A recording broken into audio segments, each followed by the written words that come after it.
Esta es Radio Tribuna. Radio Tribuna. La radio de todos, transmitiendo directamente desde Nueva York, Estados Unidos. www.tribunaabierta.info. Esta es Radio Tribuna. Radio Tribuna es la radio de todos, que comparte con toda la audiencia de la Unión Americana e internacional desde sus estudios en Nueva York. Y estamos con la programación de Paraguay, Ventanas Abiertas al Mundo, despidiéndonos del Alto Paraná, de ese departamento hermoso con gente trabajadora, dedicada, personas extraordinarias. Y bueno, vamos a hablar ahora con uno de ellos.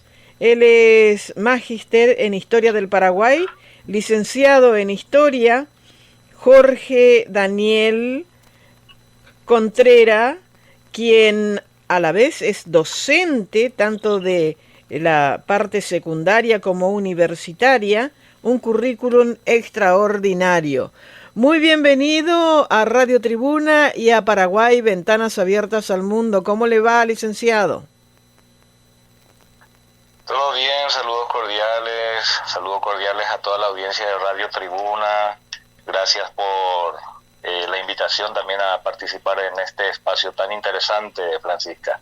Y aquí estamos con un calorcito agradable todavía en este mes de febrero y bueno, prestos para conversar un poco también. Nuevamente mis agradecimientos a Radio Tribuna por la invitación.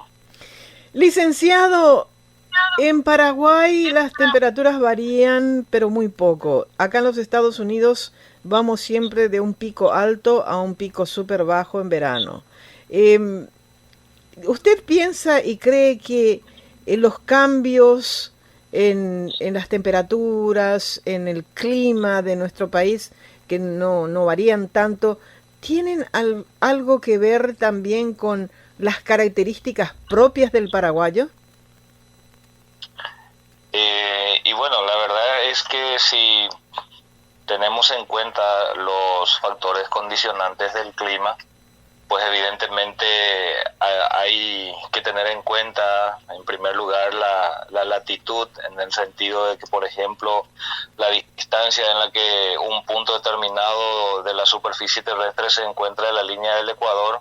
Por lo tanto, es lógico que una zona, digamos, más cercana a la línea de Ecuador sea una zona más calurosa, digamos. Si bien es cierto, no es solamente la latitud la que entra a tener su influencia cuando hablamos de un tipo determinado de clima, sino también la altitud del lugar, la cercanía a las grandes masas de agua, vientos, en fin, una serie de factores que terminan condicionando el clima y que han hecho de Paraguay un clima cálido, ¿no? A diferencia de lo que, por ejemplo, en Estados Unidos tienen, que es el clima templado, incluso el clima que tira a frío, ¿no es cierto? Entonces, por sobre todas las cosas, yo creo que esto es un clima que se viene trayendo desde mucho tiempo atrás, si bien creo que el calor se siente mucho más hoy en día por una deforestación ya, digamos, excesiva, alarmante, que se viene dando desde décadas atrás. Y a eso le sumamos también una irregularidad en el ciclo de las lluvias, ¿no? Hay temporadas de mucha sequía y en una de esas, periodos de grandes lluvias que terminan ocasionando cierto desequilibrio y bueno, es como que se termina sintiendo más el calor, diría, ¿no? Y esa temperatura que se mantiene bastante cálida durante todo el año, incide en la personalidad del paraguayo, según me estaban comentando unos historiadores universales con los cuales hace un tiempo atrás estuvimos en comunicación, y decían que el calor tropical y bien fuerte como los que se tienen en América Latina y en especial en Paraguay, que es el corazón de América Latina, influencia en la personalidad de todos los paraguayos. Y más aún me decían estos estudiosos que de verdad me llamaron la atención, y como sos profesor de historia quiero comentarte, decían que a pesar que teníamos mucho de la madre patria por la mezcla del paraguayo con el español, y quedó el criollo, ¿verdad? Esa mezcla. Entonces, los españoles vienen de Europa, ellos también tienen nieve, tienen frío, tienen inviernos crudos. Nosotros en Paraguay no tenemos eso. Entonces se mezclaron dos razas y surgió el paraguayo. Y entonces dije yo, pero ¿y qué tiene que ver eso con la historia? Y yo te paso ahora a vos la pregunta. Sí. Bien, la verdad que esta cuestión de la influencia del clima sobre la personalidad, no del individuo o de una sociedad en sí, es probable que exista, ¿no? De hecho que hemos escuchado hablar ya de casos, por ejemplo, de ciertas características de la personalidad que se dan en lugares donde de repente el sol no brilla con intensidad, o hay, por ejemplo, días enteros sin que aparezca el sol, y bueno, termina ejerciendo cierta influencia puntual en la personalidad. Aunque no tengo elementos suficientes para arriesgar una respuesta tajante en el sentido de decir sí, evidentemente el calor termina condicionando la personalidad del paraguayo.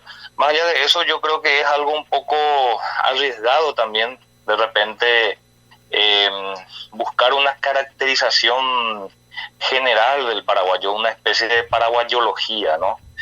Seguramente hay cosas que a los paraguayos nos caracterizan y que compartimos entre la mayoría de los que habitamos esta tierra. Sin embargo, yo creo que la personalidad misma del individuo es una suma de factores que van más allá sencillamente de la cuestión de que si estamos acostumbrados o no al calor. Y al hacer referencia, por ejemplo, a la conformación de la sociedad paraguaya, también es un punto interesante analizar, Francisca, puesto que es una idea bastante extendida esa de que el paraguayo es producto de la amalgama de dos razas, digamos, o de dos grupos raciales, que en este caso sería el grupo europeo y el grupo indígena. Esto realmente fue así en un principio, por decirlo así, en el siglo XVI, a principios del siglo XVI, pero desde entonces hasta el presente, la historia de nuestro país ha pasado por diferentes etapas en donde la amalgama o el mestizaje fue muchísimo más amplio de lo que comúnmente se cree, que el paraguayo es mestizo, ¿no? Ahí habría que sumarle, por ejemplo, que realmente sí, los españoles en un proceso bastante violento de mestizaje sí se amalgaron con los guaraníes, para ser más preciso con las mujeres guaraníes, pero posteriormente los mestizos nuevamente, digamos, se reprodujeron entre sí, los mestizos con los españoles, mestizos con indígenas, indígenas con afrodescendientes, afrodescendientes con españoles. Es decir, como diría el historiador bastante experto en tema de la composición étnica de la sociedad paraguaya, Ignacio Telesca, se produjo realmente un Maipú de novela. Y eso fue así inclusive hasta la época de Carlos Antonio López, ya cuando Paraguay era independiente y ya se había conformado el Estado paraguayo. Y cuando termina la guerra de la Triple Alianza, se generan nuevas oleadas migratorias.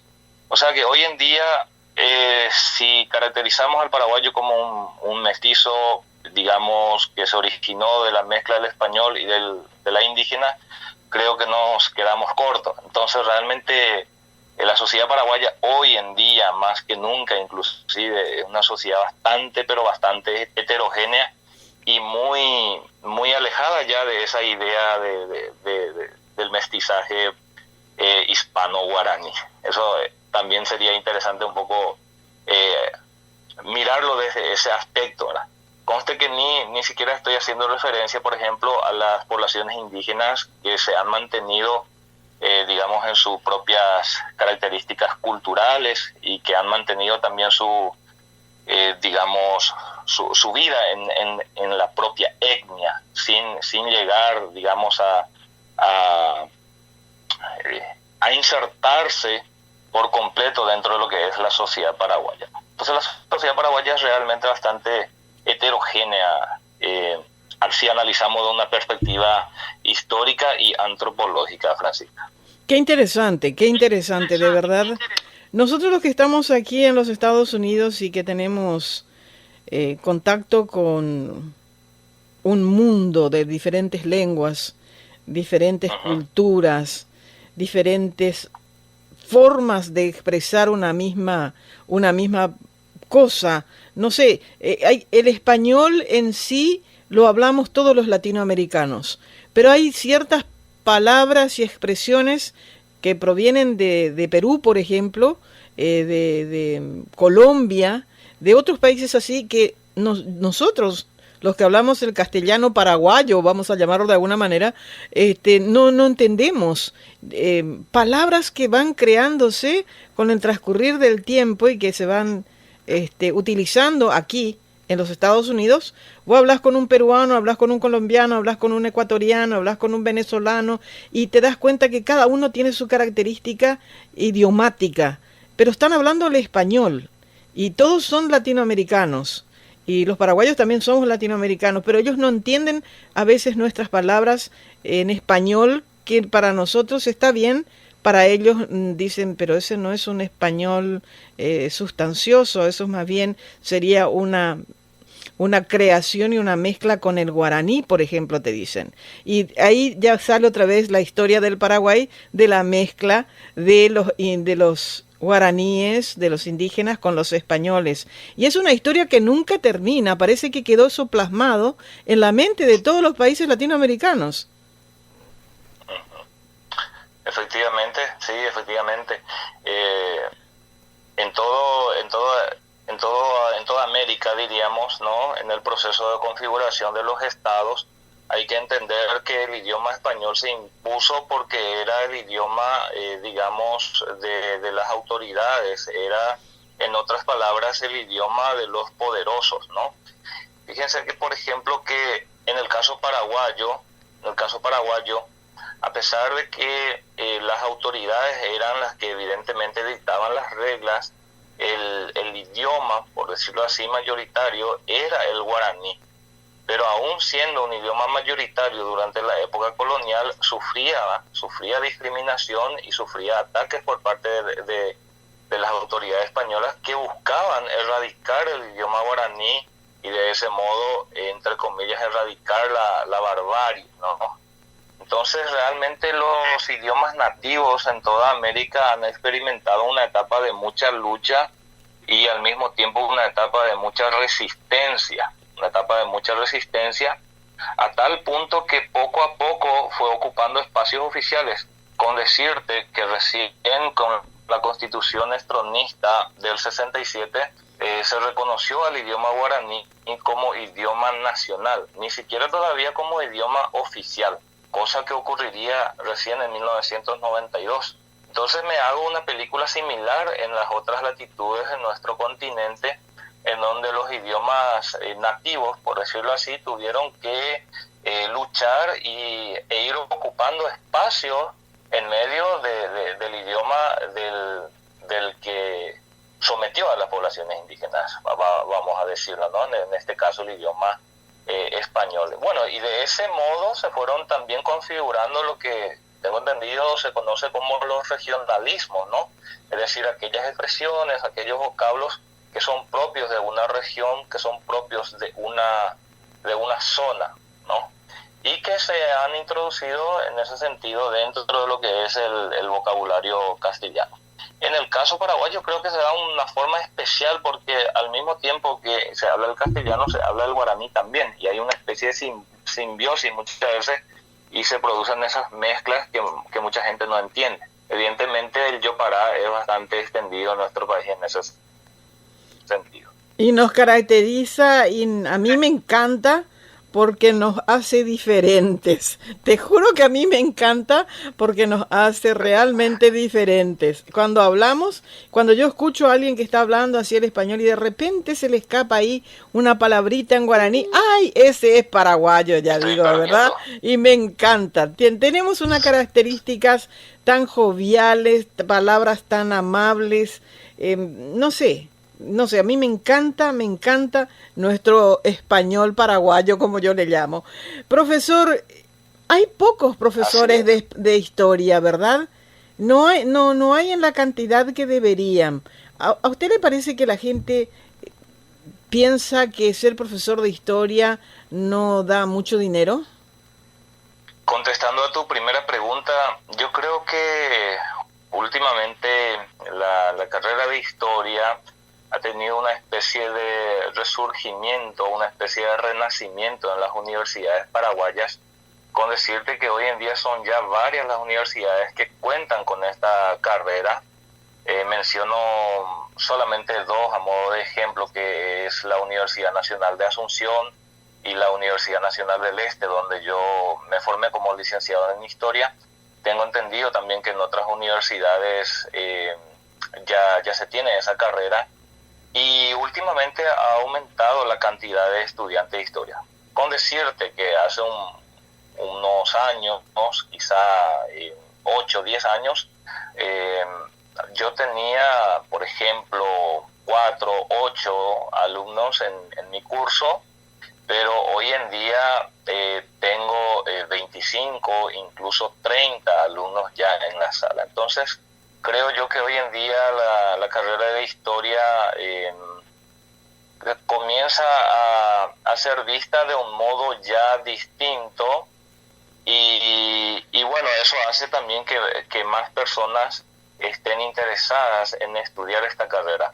Además, vale decir que en el ámbito editorial, en los últimos años, la temática histórica ha tenido un espacio bastante interesante con el lanzamiento de libros que abordan la historia de nuestro país desde una perspectiva más revisionista, te diría, ¿no? Una perspectiva ya algo más alejada de esa postura nacionalista de utilizar la historia con fines políticos exclusivamente.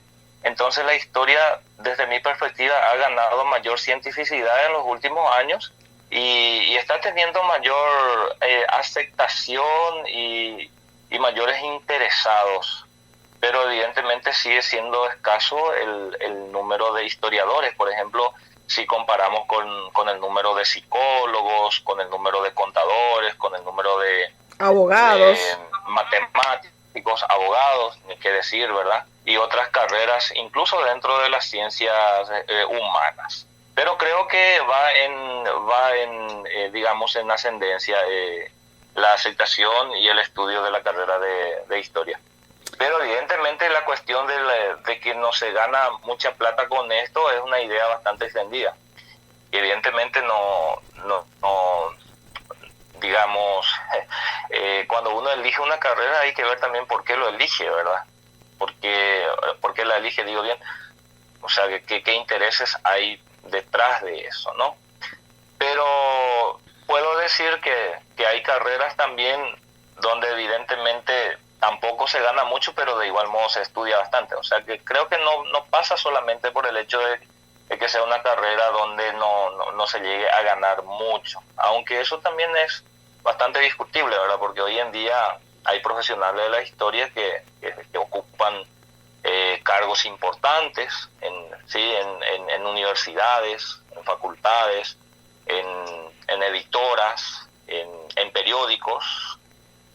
Son contados, evidentemente, pero es una muestra de que cuando uno se destaca en lo que hace, es más fácil también obtener espacios importantes. Eso sin olvidar, evidentemente, que hay otros factores también que interfieren en la selección de un personal, por ejemplo, en el caso paraguayo, con decir cuestiones relacionadas a la política, muchas veces, ¿verdad?, al amiguismo, cosas que sigue ocurriendo en nuestro país, ¿verdad? Pero cuando uno de repente se destaca, creo yo, en eso, tengo entendido también que resulta más fácil obtener espacios laborales en su formación, Francisca. Qué bueno, me alegro muchísimo, me encanta la idea de que vayan en aumento y que nuestros jóvenes se interesen, y muy en especial por la historia de nuestro país. Profesor Jorge Daniel Contreras, licenciado, magíster en Historia del Paraguay, le damos un fuerte abrazo aquí en Radio Tribuna, costa este de los Estados Unidos, igualmente desde Paraguay, ventanas abiertas al mundo. Le deseamos lo mejor y nos encantaría seguir en comunicación con usted. Muchísimas gracias a Radio Tribuna, muchísimas gracias también, como se dice en este caso, te tuteo, gracias a vos, Francisca, por el espacio.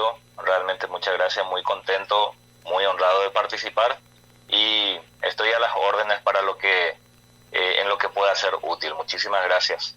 A mí me encantaría, y voy a plantear a la gente de la radio, tener un espacio en donde se hable de la historia del Paraguay.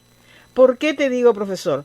Porque hay muchos hijos de inmigrantes paraguayos que ya nacieron aquí en los Estados Unidos y que desconocen mucho de la historia del país de sus padres, que allá a las finales también es país de ellos, porque ellos nacieron aquí, pero tienen sangre paraguaya. Entonces estoy pensando seriamente en un espacio en donde podamos ampliar las informaciones y el conocimiento sobre la historia del Paraguay. Con mucho gusto en lo que se pueda hacer, con mucho gusto. Muchas gracias, licenciado, muy amable, muchísimas gracias. Gracias, hasta pronto. Hasta pronto, un placer. Señoras y señores, esto es Paraguay, ventanas abiertas al mundo, desde Radio Tribuna, la radio de todos, en la costa este de los Estados Unidos.